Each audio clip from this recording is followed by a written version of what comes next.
Look at your neighbor and tell them, this time I have to change. No, say it like you mean it. Because some of you have said, next time, too many times. You prayed about it, you cried about it, you complained about it, but you never changed about it. You don't need another year to repeat the same cycles. You don't need another motivational quote to make you feel good and go back to what's familiar. What you need is a decision, because nothing changes until you do. You can't keep asking God to fix what you keep refusing to confront. You can't keep blaming people who walked away when you never stood up. You can't keep waiting on a breakthrough while living like breakdown is normal. This time is different. This time the pain has spoken loud enough. This time the tears have taught you something. This time you are tired, not of working, but of wasting potential. I didn't come to entertain you. I came to interrupt you, to shake you out of comfort, to remind you that the same power that got you through what almost broke you is the power that can change you, if you let it. So if you're ready to stop surviving and start transforming, if you're ready to stop repeating and start rebuilding, tell yourself one more time with authority, this time I have to change. As some of you are uncomfortable right now, and you've been calling it bad luck, calling it the enemy, calling it a season of attack, but I came to tell you the truth. The pain is trying to teach you something. That frustration you feel when you wake up tired of your own routine, that heaviness in your chest when you realize another year has passed and nothing looks different, that restlessness that won't let you settle anymore. Those are not curses. That is proof that what you're doing is no longer working. Pain is not always punishment. Sometimes pain is information. It is your life screaming what your mouth keeps whispering. It is your soul refusing to cooperate with patterns that no longer serve your purpose. If what you were doing was working, you wouldn't feel this tension. If where you were standing was right, you wouldn't feel this internal resistance. The discomfort is exposing the distance between who you are and who you are supposed to become. You tried to silence the pain by staying busy. You tried to drown it with distractions, with people, with noise, with excuses. But pain has a way of showing up again stronger each time, because it is not looking for your attention.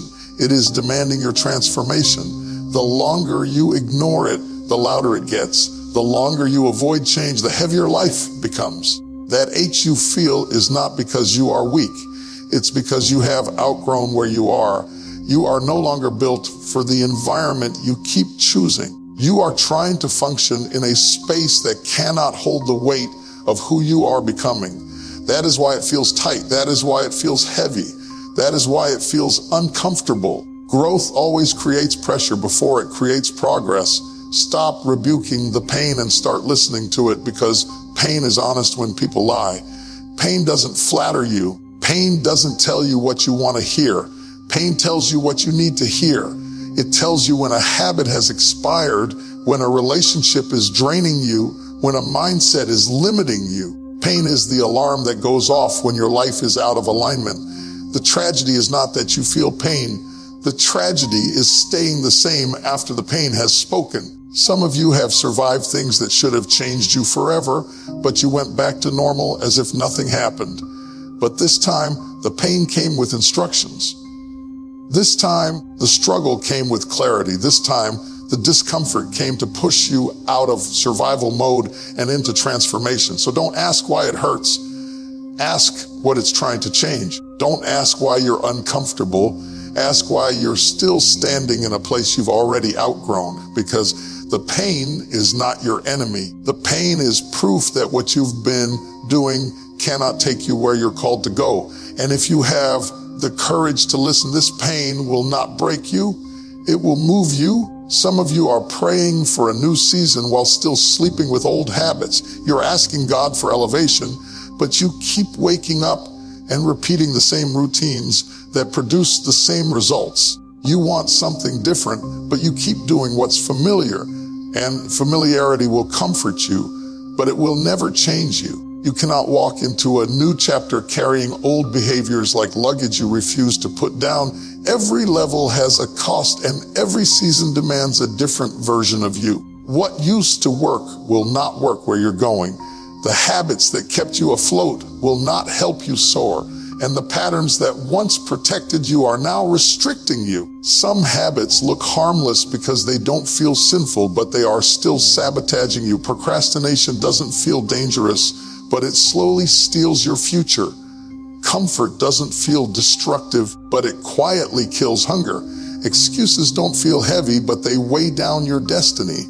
You don't fall all at once, you drift. And habits are the current pulling you back to the shore you said you were ready to leave. You keep wondering why the door hasn't opened, but you haven't changed the way you prepare. You want a new outcome without a new discipline. You want a breakthrough without a breakdown of old routines. But growth doesn't respond to desire, it responds to structure. If you don't change what you repeatedly do, you will repeatedly get what you've always had. Old habits are comfortable because they don't challenge you. They let you stay the same while pretending you're moving forward. They let you feel busy without being productive. They let you feel spiritual without being obedient. But comfort is a liar.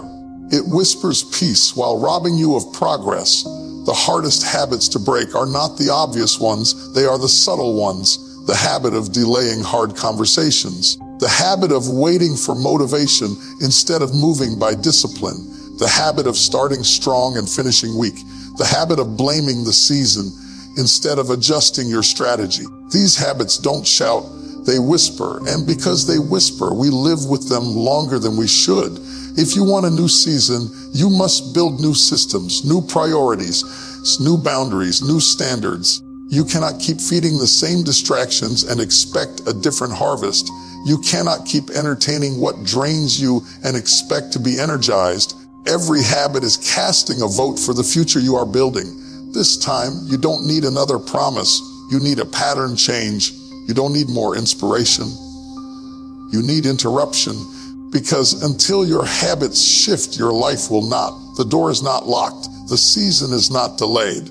The future is waiting on you to do what you've never been willing to do consistently. You don't need to be perfect. You need to be different. Different in what you tolerate. Different in what you repeat, different in what you protect, because you cannot enter a new season with old habits and expect it to recognize you when you arrive. Some of you want growth without the mirror. You want change without confession. You want transformation, but you don't want the truth to touch you too closely. But real change does not begin with prayer alone or tears alone or promises alone. Real change begins the moment you get honest with yourself when nobody else is in the room. Brutal self-honesty is not self-hatred, it is self-respect. It is the courage to stop lying to yourself about why you are where you are. It is the willingness to say, I played a role in this.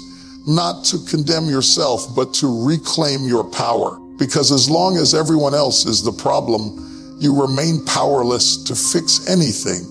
You've been explaining your behavior instead of examining it. You've been justifying patterns instead of challenging them. You've been calling it personality, calling it pressure, calling it the season, when deep down you know it's avoidance. Honesty exposes the gap between your intentions and your actions, and that exposure is uncomfortable. But what you refuse to face will continue to control you. The hardest person to confront is not your enemy, not your critic, not your past. It's you. It's admitting that you stay where you're familiar instead of where you're called. It's admitting that fear has been making decisions in places where faith should have been leading. It's admitting that you know better, but you haven't been doing better. And that truth can sting, but it can also heal. Brutal self-honesty strips away the excuses that sound spiritual but keep you stuck. It removes the language of delay. It breaks the habit of blaming timing, people, or circumstances. Because when you get honest, you stop waiting for things to change around you and start changing what's happening within you. You cannot correct what you refuse to acknowledge. You cannot heal what you keep hiding. And you cannot grow beyond the version of yourself you keep defending. Honesty does not mean you are weak. It means you are ready. Ready to stop repeating cycles. Ready to stop self-sabotage disguised as patience. ready to stop surviving on potential instead of producing fruit. This kind of honesty is lonely at first because it separates you from your own illusions. But it is also liberating because it reconnects you to your authority. When you tell yourself the truth, you stop negotiating with dysfunction. You stop making peace with patterns that drain you. You stop calling comfort a blessing when it's actually a cage. The moment you get honest is the moment growth becomes possible.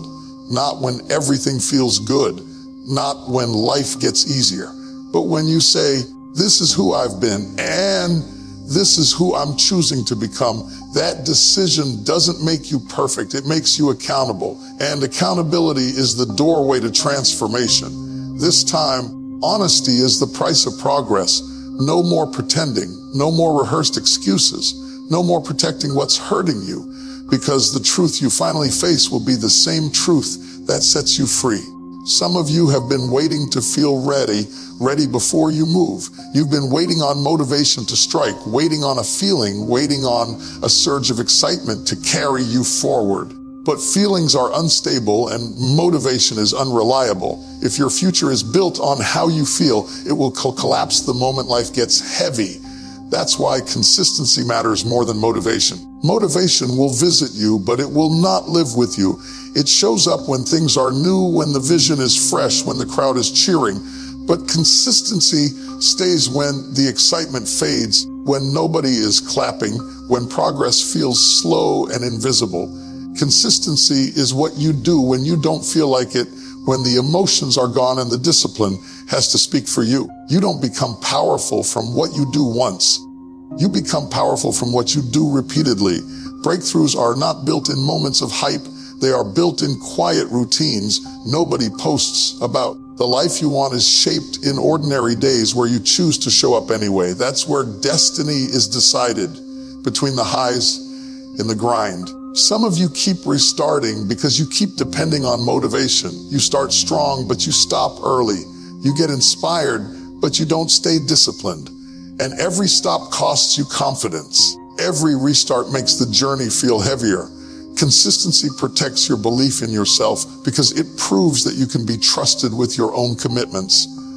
Consistency doesn't mean you move fast. It means you move faithfully. It means you keep doing the right thing even when it feels small, even when it feels unseen. A small action done daily will outgrow a big action done occasionally. What you do consistently becomes your character, and your character determines your future. Motivation says, I'll do it when I feel like it. Consistency says, I'll do it because I decided. And decisions outlast emotions. Feelings change with weather, with people, with circumstances, but a decision anchors you. It keeps you moving when life tries to pull you off course. The reason consistency is so powerful is because it compounds. You don't see its impact immediately, but over time it produces results that look miraculous. People will call it luck. They will call it favor. They will call it an overnight success. But you will know it was consistency showing up day after day when nobody else was watching. This is why discipline feels heavy at first. It's carrying a future you can't see yet. And that's why most people quit too early. They stop right before consistency starts paying them back. But if you stay, if you keep going, if you refuse to let your feelings make your decisions, something begins to shift. Strength grows, confidence builds, momentum forms. This time, don't chase motivation, build consistency. Don't wait to feel powerful. Act faithful, because feelings will lie to you, but consistency will shape you. And the life you've been praying for is not on the other side of inspiration. It's on the other side of doing the right thing again and again, even when you don't feel like it. Some of you are trying to become someone new while still holding tightly to who you used to be. You want growth, but you don't want separation. You want transformation, but you don't want to let go of familiar versions of yourself that once made you feel safe. But the truth is, you cannot carry an old identity into a new calling and expect it to fit. Who you were helped you survive, but who you were cannot help you soar. That version of you knew how to cope, how to endure, how to make it through. But this next season requires more than survival. It requires courage, clarity, and confidence. And to step into that, You have to release the version of yourself that was shaped by fear, pain, and limitation. Letting go of who you were is not dishonoring your past. It is honoring how far you've come. Growth doesn't erase your story, it redeems it. But you cannot keep introducing yourself to the future using language from your past. You cannot keep identifying with your wounds, your mistakes, your failures, and expect to walk in freedom. Some of you are loyal to an old self that God has already outgrown. You keep saying, "That's just how I am," not realizing you're protecting a version of yourself that was built for a season that has already ended. You were disciplined by pain. You were guarded by disappointment. You were shaped by lack, but those tools were temporary. They helped you survive the storm, not live in the sunshine. There is grief in growth because every new version of you requires the death of an old one. You have to mourn the comfort of familiarity. You have to release the predictability of old patterns. You have to let go of the identity that made sense to people who knew you before you changed. And that's hard because people often prefer the old you. They know how to control that version. But becoming who you're called to be will cost you approval from those who benefited from your brokenness. Some relationships will not survive your healing. Some environments will not recognize your growth. And that's not rejection. That's alignment. You are not losing people. You are losing permission to stay small. When you release who you were, you make room for who you're becoming. Your voice changes. Your boundaries strengthen. Your standards rise. You stop explaining yourself to people who are committed to misunderstanding you. You stop shrinking to make others comfortable. You start walking with intention instead of apology. This transition feels lonely because you are in between identities. You are no longer who you were, but you are still becoming who you will be. But don't retreat back to what's familiar just because what's new feels uncertain. Familiarity is not safety, it's repetition. This time, you don't need to go back and fix the old version of yourself. You need to release it, thank it for getting you this far, and then let it go. Because who you are called to be cannot fully emerge until who you used to be steps aside. And when you finally let go, you will discover that the future has been waiting for you to arrive as yourself, fully, boldly, and without apology. Some of you have mastered the language of intention. You talk about what you're going to do, what you're believing for, what you're planning to change. You have good intentions, strong desires, and powerful words, but your life has not moved because intention without action has no power. Change does not respond to what you mean to do. It responds to what you actually do. You can intend to be disciplined and still live undisciplined. You can intend to grow and still stay comfortable. You can intend to change and still repeat the same patterns tomorrow. Intention makes you feel hopeful, but action is what makes you different. And the danger is not bad intention. It's delayed action. Some of you keep promising yourself that you'll start when the timing feels right, when life slows down, when you feel more confident. But clarity does not come before movement. Clarity comes from movement. You don't get ready and then act. You act and become ready along the way. Waiting has cost you more than failure ever could. Action is uncomfortable because it exposes you.